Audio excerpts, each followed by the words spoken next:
I first met Her Majesty the night before the funeral of my employer, the Duke of Olympia. It was then February of 1906, and she had been dead for 5 years, but I recognized her instantly. Her eyes, you see. Who could mistake those bulbous blue eyes? She sat at ease in my favourite armchair when I emerged from the bath.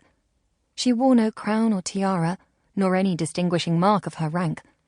Her hair was dark and glossy, parted exactly down the middle, and beneath her dress of sensible blue wool she was no longer stout, but small and plump as a new hen. As I stood there in the doorway, arrested by shock, still wet and soap-scented from a quarter-hour's scrubbing in a narrow enamel tub, she turned her round face toward me and said, "It is really not wise to wash one's hair in the winter-time. We expected a little more sense from you." "I thought the occasion warranted the effort," I said. "Not at the expense of one's health. One's health is paramount." I continued to the dressing table, where I took my seat on the cushioned stool and selected a comb. The solid weight of this ancient and wide-toothed ivory object, which had once belonged to my own mother, steadied my nerves. I wore a high-necked nightgown of white flannel, and a lined brocade dressing gown belted snugly over that, but Her Majesty was the sort of person who made one feel as if there weren't enough clothes in the world. "One does not sit in the presence of royalty unless invited," said the Queen. "With all respect, madam, you do not exist. You have also turned your back. One never turns one's back on one's sovereign." "King Edward is my sovereign. In any case, you will observe that, in the mirror, we meet face to face." She considered me for some time, while I combed my damp hair into long and careful sheets. As a horse, I might have been described as a liver chestnut, whose coat occupied a muddy middle ground between yellow and brown, neither brilliantly fair nor alluringly dark, remarkable only for its plainness. My employer had at one time expressed approval of this uninspired shade, in such a way that implied I'd had some choice in the matter.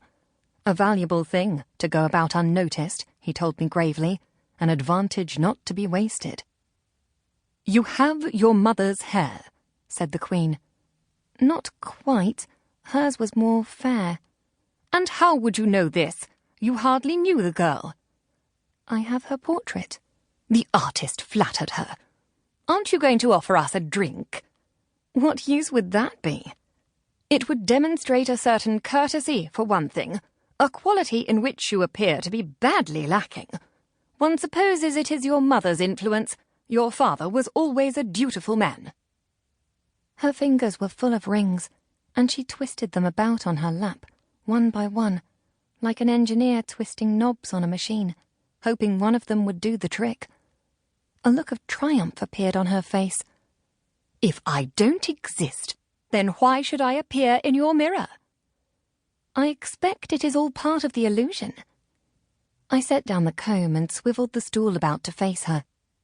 My room was elegant and comfortably furnished, but not large, exactly suited to my rank, I suppose, and Her Majesty sat only a yard or two away, while the coals spat on her dress.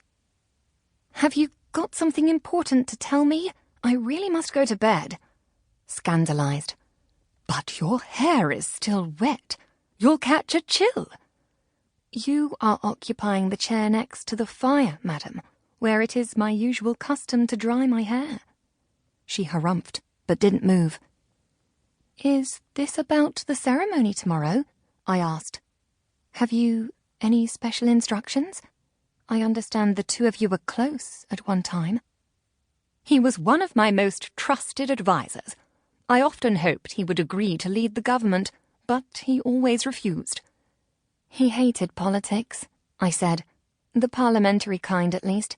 He was resigned to democracy, but he hardly relished it." "And now the grand old Duke of Olympia is dead." She shook her head. "And who is there to replace him in all my empire? These new young fellows are all beardless fools, every last one. Soft, nothing to the men of my day."